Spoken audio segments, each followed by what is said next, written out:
Many of you might have seen on social media the one word movement. If you haven't, just search hashtag one word 2019. The premise is that instead of making New Year's resolutions, you select one word for the year. People like Melinda Gates has put this into practice, and there's even been a book written called One Word That Will Change Your Life. Now, I'm not big on New Year's resolutions, but I do make goals every year. And over the past few years, I've tried out selecting one word. And I'll tell you, I love it. Now, this one word, it's not a replacement for my goals, but it's more of like a complement. You see, this one word, it provides a theme for the year, and it also provides vision, direction, and focus. It's something I can easily remember, and it's something that I can put on my wall, or I can put on the mirror in my bathroom. So for this leadership training session, I want to share with you my word for 2019, which is redeem. Now, I know this is a word that we don't use very often, but redeem means to exchange or buy back. Think about the last time you went to an arcade, like a Chuck E. Cheese or a Dave & Buster's. You see, back in the day when I went, we had to put tokens in machines and then it spit out tickets. Today, you have a card that you swipe, right? And then you get points on your card. Well, after you get done, you would take your tickets or your points to a redemption counter. And at that counter, you got to exchange it for something else. I want to take that concept and do it with life. I want to exchange my past experiences and present realities for something better. I want to exchange them for future significance. Here's what I mean. Let's start with our past experiences. If you're like me and you look at the past, you see successes and failures.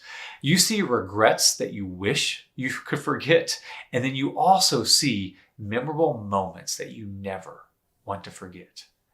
I want to take those monumental experiences and I want to exchange it for the currency of perspective. I want to look at my successes and failures and I want to learn from them. I want to see my failures and learn what not to do from them. And then I want to look at the successes and find out the principles that made those decisions successful, knowing that those principles are foundational and withstand the test of time. You see, I can't change the past, but I also don't have to be defined by my past, and I don't want to repeat the same mistakes. So I want to exchange them for perspective. Now, present realities, here's what I mean by them. They're basically moments or experiences, and I want to exchange them for investment. Now, there's an endless amount of opportunities that I have for this, but there are three that I'm focusing on this year. The first one is car time.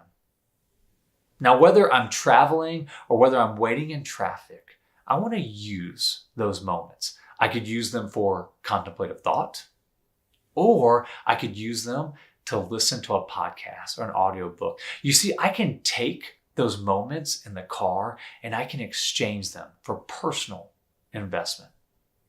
Secondly, I want to be prepared for those situations where you have to wait.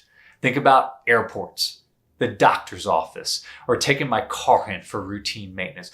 Those are places where you normally have to wait and you can expect delays. So I want to have a plan so that when those moments of waiting come, I'm ready.